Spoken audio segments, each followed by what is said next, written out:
Welcome to Take It from the Iron Woman. My name is Susanne Müller, your host and the Iron Woman. This podcast is about empowering yourself and others to make real changes in the world.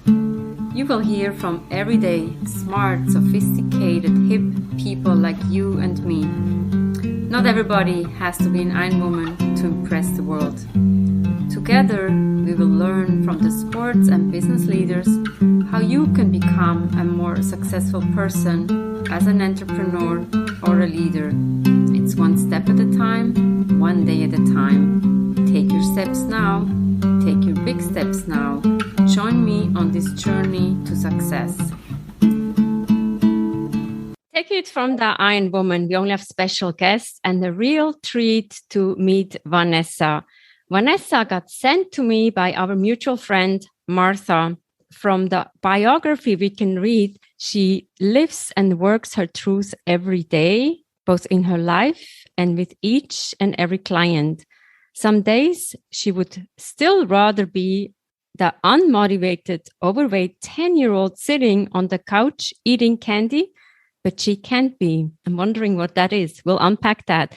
She can't because she wants better for herself and because she wants to show her clients and you that with a little belief and a shift in attitude, you don't have to be stuck in a body that makes you uncomfortable. Welcome, Vanessa. Thanks, Suzanne. I'm glad you're having me. Let's unpack this a little bit.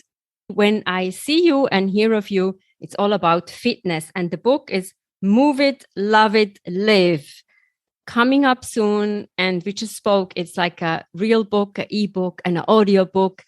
Just Tell us, how did the book start? It's Your Body, Move It, Love It, Live comes out September 7th. It is not just the story of me, but it's the story of my clients and how I help them get bodies that they are happy to live in. We are living in a very strange time of COVID where the majority of the people that die from COVID are dying from obesity.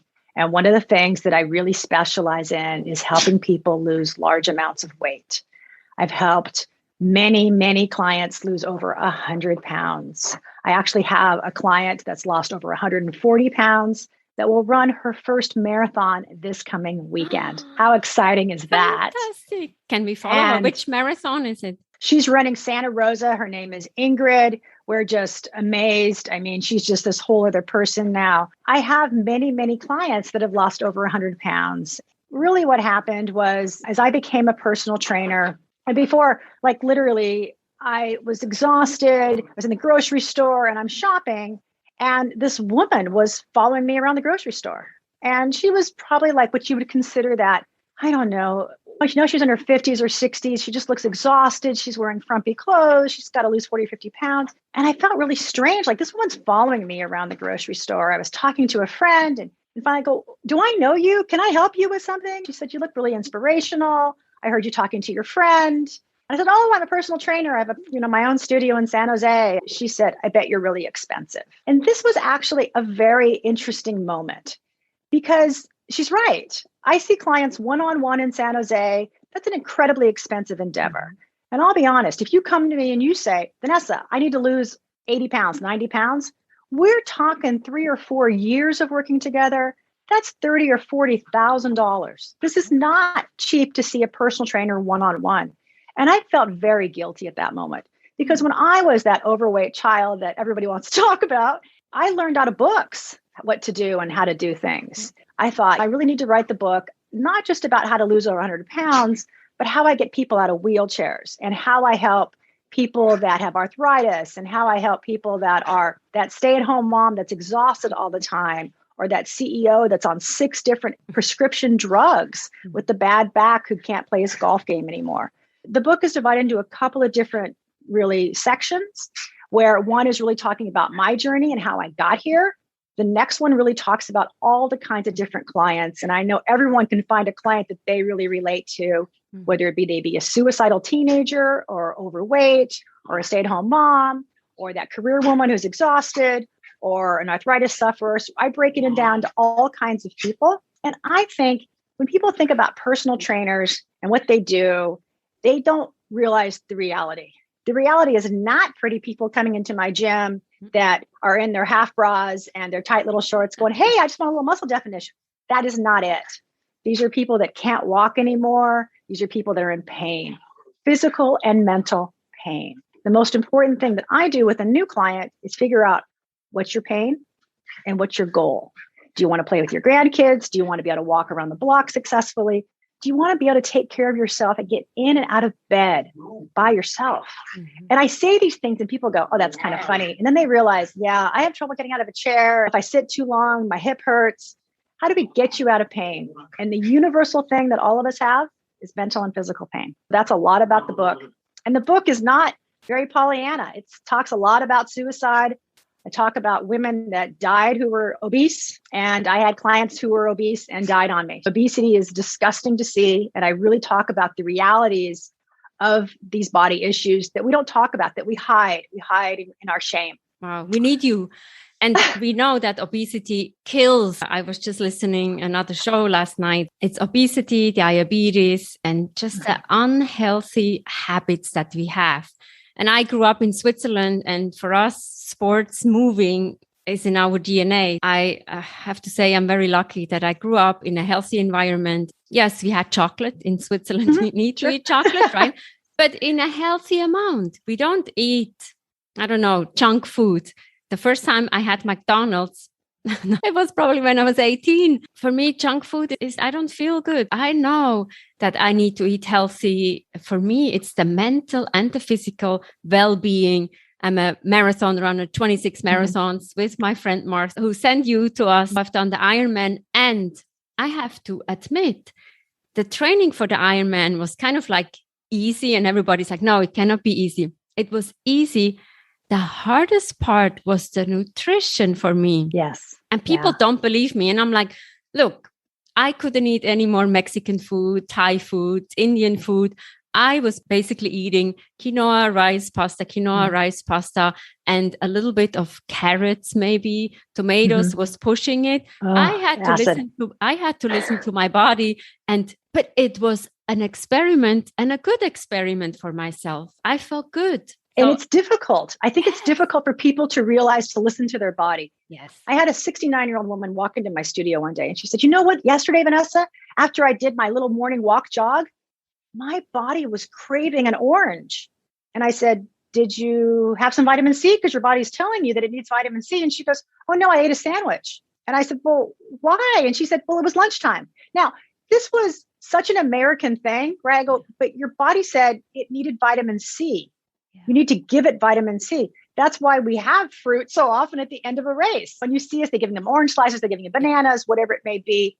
Vitamin C is so necessary when you exercise. But it's interesting, when you're doing huge amounts of endurance, the cardio stuff is just killing you, and the carbohydrates you need that we normally don't eat that much, right? And it's like, wow, it's like almost work to get it down. Yeah. As we all know in marathon training, that 3 or 4 really solid weeks where you're running 60, 70 miles a week and you're so exhausted you can barely eat and you're starting to lose a little too much weight, and how unhealthy that is. Mm-hmm. I see 9 clients a day on the average. I run between 4 and 10 miles in the morning before I see my first client. I need to consume somewhere in the vicinity of 3,000 calories in the normal day. And sometimes at night, the last thing I want to do is eat. But if I drop 2 or 3 pounds, I'm dropping too much. It's a very different scenario. We in the United States, we use food as celebration, birthday cake, Thanksgiving turkey, Christmas ham, everything we do together. Hey, let's have a barbecue and have a hot dog. This is craziness. All of our lives revolve around food and the celebration of food. Your girlfriend would call you and say, hey, let's go have a glass of wine. We're consuming calories. We need to figure out another way to celebrate being with other human beings. Of course, we do. We go to races and we laugh our heads off and at the pain of our race. Majority of people don't. They get together and they have food and they have large amounts of sugar. It's shocking, I think, to anyone who comes from any country around the world, the sugar consumption and the size of portions of the American diet. Exactly. All the super size. I remember the first 2 years in the US, in New York, I would go and buy a yogurt, but it took me like 10 minutes to pick a yogurt because I was reading the food labels and everything was like 18 grams of sugar. I'm like, I'm not eating 18 grams of sugar in one yogurt. It took me forever to buy a good yogurt. And I think at one point I bought the yogurt and I didn't realize that the fruit was at the bottom. Little did I realize when I was at the bottom, all that sugary stuff, it was awful. Once you find a good yogurt, I was very happy. And initially, nobody will believe that when people came, and this was before September 11, when everything was so strict, they brought me yogurts from Switzerland because they're so good. They're so different. I know. So different. People don't understand. I mean, the quality of food in every European country is except for Germany. Germany is the one that I don't need to eat anything in Germany. I can't stand food in Germany. But every other country, I mean, food is amazing. And it's so much about quality and not quantity. Yeah. You go into the grocery store in the United States. I mean, who needs a 3-pound bag of chips? Yeah. I mean, those are 3 pounds of chips. My friends love to take me into a Walmart or to a Costco to watch people buying just these massive amounts of food. So we use food to fix our brains because we're not happy. No. That's the problem. It's very sad. And one more thing that I want to add about the food is what I'm always amazed. Thanksgiving comes around and people are bragging. How heavy is your turkey? How heavy is your turkey? Like 15 pounds, 20 pounds. And it's this massive bird. And I'm a vegetarian. I don't even eat it. And the only thing, and every year I'm laughing, only thing people talk about is the leftovers. I'm always like, why do you talk about the leftovers? The sandwich we have and last year. And this is so, and I know a lot of people will not like me anymore. I cannot stand this. Like, eat healthy food, eat fresh food, eat food that is available. We don't need to eat strawberries in December when they don't grow. So this is what I want to say about food.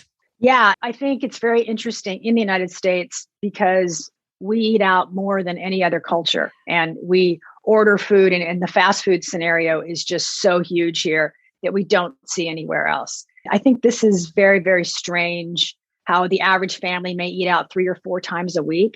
I personally don't eat out. Maybe once a week would be a lot for me. Mm-hmm. Yeah. I just don't. And if I go to someone's house, people really know now, Vanessa's probably not going to eat. I don't want to insult anybody. But like you and Martha are both vegetarians. I do eat some meat, but it's mostly fish. But I definitely don't eat anything that's breaded or fried or anything like that. I'm just not comfortable eating people's food most of the time. Yeah. I'm very honest and say, I'm not insulting you. It's just that I just have to have a very clean diet because my digestion has to be perfect all day, every day.